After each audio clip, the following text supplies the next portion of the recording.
Assalamualaikum warahmatullahi wabarakatuh. Apa kabar anak-anakku semua? Salam sejahtera, semoga kita selalu dalam keadaan sehat.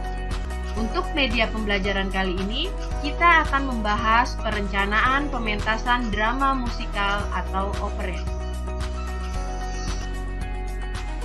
Kompetensi dasar yang hendak dicapai yaitu 3.3 memahami perancangan pementasan drama musikal dan atau operet sesuai konsep, teknik, dan prosedur.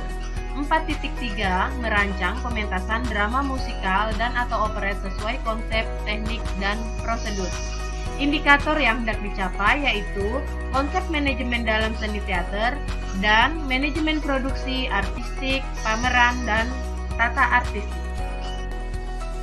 Tujuan pembelajaran yaitu untuk menjabarkan rancangan pementasan drama musikal dan atau operet sesuai dengan konsep, teknik, dan prosedur. Materi yang akan dibahas yaitu 1. Perencanaan pementasan drama musikal atau operet, 2. Naskah atau skenario, 3. Pemain, 4. Sutradara, 5. Tim artistik, dan 6. Tim produksi. Baiklah, kita mulai, yaitu perencanaan pementasan drama musikal atau operet. Kegiatan perencanaan pementasan ini yaitu kita harus pertama lakukan musyawarah produksi seni pertunjukan teater atau drama musikal. 2. Pembagian kerja dalam seni pertunjukan teater atau drama musikal. 3. Dan pelatihan pemeran. Sebelumnya, kita harus sudah mempersiapkan naskah atau skenario. Pertemuan sebelumnya, media pembelajaran sebelumnya sudah dibahas mengenai penulisan naskah atau skenario. Berarti kalian sudah paham, ya, kalian sudah bisa menulis naskah atau skenario. Baiklah, untuk kali ini Ibu akan mengulang, yaitu yang perlu disiapkan dalam naskah atau skenario. Terpenting dalam menyusun skenario, ada 3 unsur pokok, yaitu yang pertama premis. Premis adalah tema. Tema dan amanat dapat dirumuskan dari berbagai peristiwa, penokohan, dan latar. Premis merupakan intisari cerita dengan banyak peristiwa dalam menentukan arah tujuan cerita. 2. Karakter. Karakter adalah sifat, watak, dan gerak-gerik suatu tokoh yang menjadi ciri tokoh tersebut. Karakter adalah tokoh yang hidup, bukan mati. Karakter dihidupkan dari oleh peran sang pemain. Karakter merupakan bahan yang paling aktif yang menjadi jalan penggerak cerita. 3. Plot.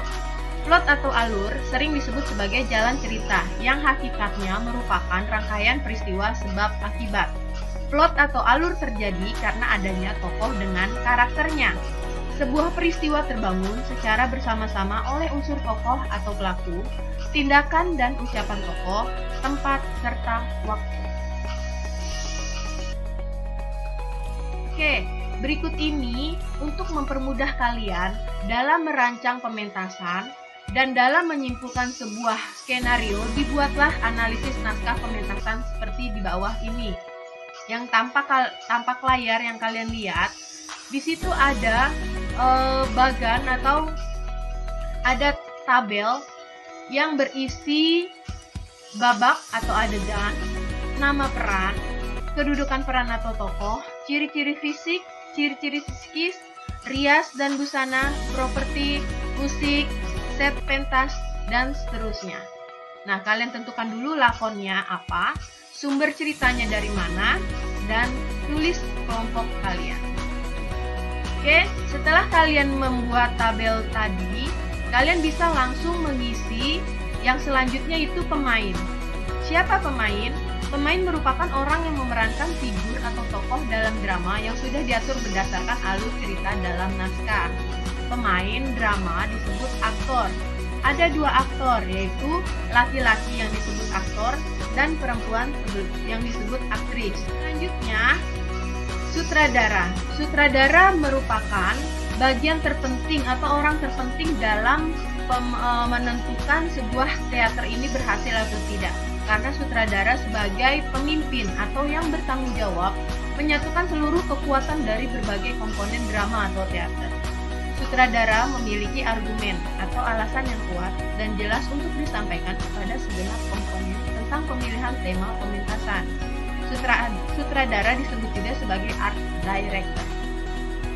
Nah, berikut ini contoh skenario atau naskah drama musikal. Di media pembelajaran sebelumnya, sudah kita bahas mengenai penulisan naskah yang seperti ini.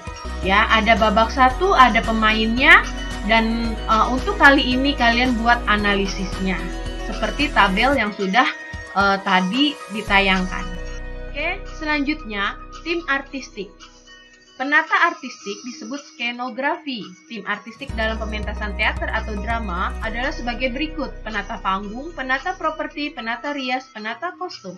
Nah, berikut ini contoh penataan artistik. Kalian bisa lihat gambar tata panggung dan properti, tata rias dan kostum. Contoh penataan artistik pada sebuah pementasan teater atau drama musikal. Ini juga pementasan teater atau drama musikal. Dan yang terakhir, tim produksi.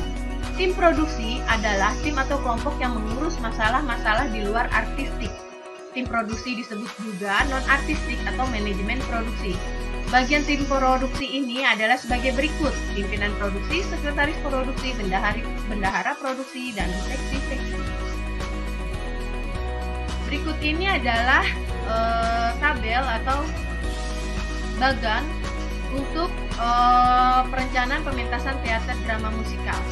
Ya, bisa kalian lihat bagan yang ada. Selanjutnya, untuk menentukan panitia pementasan atau teater drama musikal, kalian bisa lihat seperti tampak layar. Di situ kalian bisa tentukan pelindung. Kalau untuk pementasan teater di sekolah, pelindung kepala sekolah, penasehat guru, atau juga bisa wali kelas, penanggung jawab ketua kelas dibimbing oleh guru mapel seni budaya, dan di bawah itu kalian bisa menentukan teman-teman kalian sesuai dengan kemampuannya. Oke? Mudah-mudahan yang sudah Ibu jelaskan tadi kalian sudah paham. Setelah itu silakan kalian kerjakan latihan yang ada, ya, yang ada tampak pada layar. Silakan kalian kerjakan dan kalian kumpulkan sesuai dengan waktu yang telah ditentukan. Terima kasih dari saya. Semoga video pembelajaran ini bermanfaat. Wassalamualaikum warahmatullahi wabarakatuh. Tetap semangat belajar dan semangat berkarya. Salam.